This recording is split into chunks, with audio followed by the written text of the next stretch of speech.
Okay, so welcome back to the Python data analysis and visualization course. In this video, we are going to be taking a look at the data frame data structure in Pandas. It is the core of Pandas and provides excellent interface for data analysis. Now, a little bit of background for information first. We know that Pandas is greatly used by data scientists to deal with data structures which are stored in CSV or Excel files. And data frame structure allows you to do exactly that, reading data from files and then storing it in memory. A data frame is a two-dimensional data structure which contains rows and columns, and it stores tabular data, or as we say, 2D data of different types like strings or characters. Through this, we can import and read, for example, spreadsheet files. And the data frame object itself is similar to spreadsheet in terms of showing the data.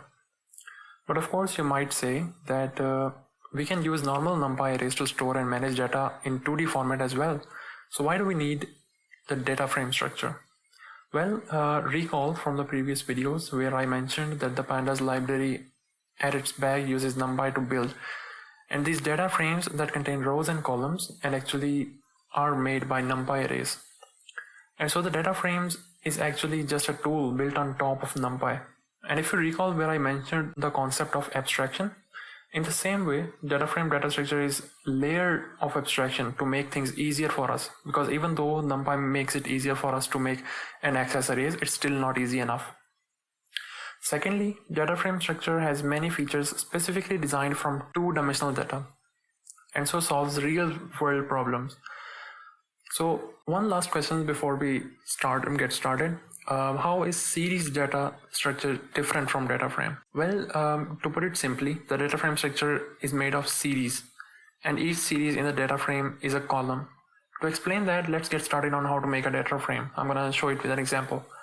So I'm going to start off by importing pandas as usual. So import pandas as PD. Then I'm going to make two arrays. Author equals that. Then I'm going to make a list of authors. That's going to be names. And then articles equals to, this is going to be a list where there's a number of articles they have written. So now let's make a series out of them. So author series equals pd.series author, and article series pd.series article.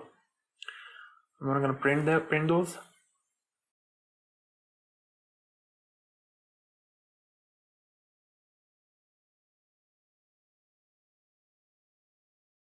And now let's make a dictionary with keys author and article. And these keys are going to be our column headers. So I'm going to make a dictionary frame equals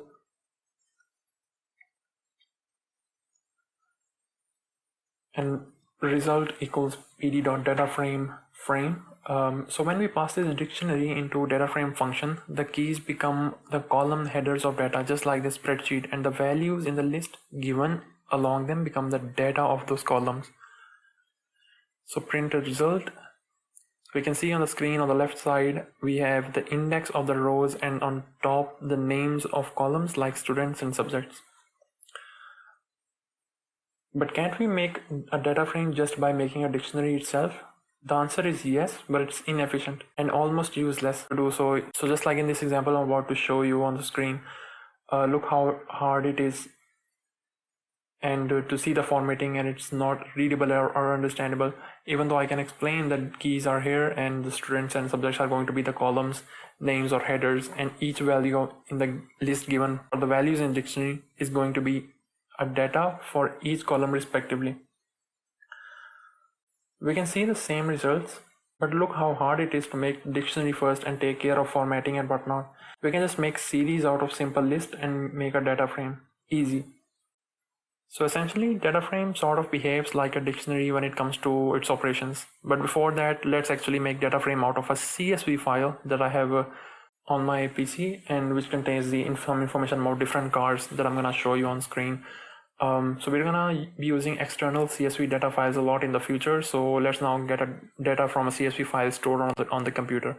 On Google Colab, just to make things easier, instead of uploading the file somewhere on Google Drive, we can upload directly on Colab. Because Google Colab can't locate files on the PC on real time, and if you're using it like me, most of the computation happens on server and not your local machine. So the first thing we're gonna do is make a new code block and then type in from google.colab import files. and then you're going to type files.upload and then run the code block once. It will ask you to upload the files, and you will upload the CSV file that I will of course make sure to provide on the website along the video. Once the file has been uploaded, you will see that it has stored the file as cars.csv. To use this file and make a CSV out of it, you can just go ahead and type in df equals pd.read csv and cars.csv, that's the name, and delimiter equals comma. And so this function reads CSV files, and the parameter delimiter is basically an indication of when you should separate the data. So in this case, the data is going to be separated whenever the program encounters a comma. So let's run this and see how beautifully that data is in front of you right now. It's super easy to read, and the best part is that you can perform all kinds of operations on it because it has now become in the form of arrays. Now with that being said, there are other methods of importing data as well. They are not as much used as this one, but I recommend that you go ahead and check out the documentation for NumPy for that. So let's take a look at reading data in pandas in different ways now. Starting from the top, let's see how you can get all the names of columns. We can just write df.columns and run it, and it should return all the columns there are in the data, which is useful when you're dealing with large data and want specific columns and you have to see the names of the columns. And while we are on that, to get a specific column, we can just type df, and inside square brackets we can just name the column that we want. So df brackets HP, and you can see that all the values of the HP columns have been printed on the screen. There is actually another way to do this. It's also easy. You can just type in df.hp and it will run just fine as well. Pandas recognizes the columns and rows really well, but I recommend that you use the brackets method because it's more simpler, and you won't run into errors in the future. You can get multiple columns from data frame in any order you like by using lists. So df and the name HP, which is the horsepower, and I'm gonna run. Notice we have given a list inside the square brackets. As you can see, you get two columns. The first one is the name and the second one is the HP column. So what if I wanted only the first 10 values of the columns? In that case, we can just type df sub name and HP, and then use the array indexing techniques that we previously used and use the slicing method like square brackets and column 10 and see what it results. So the 10 column values.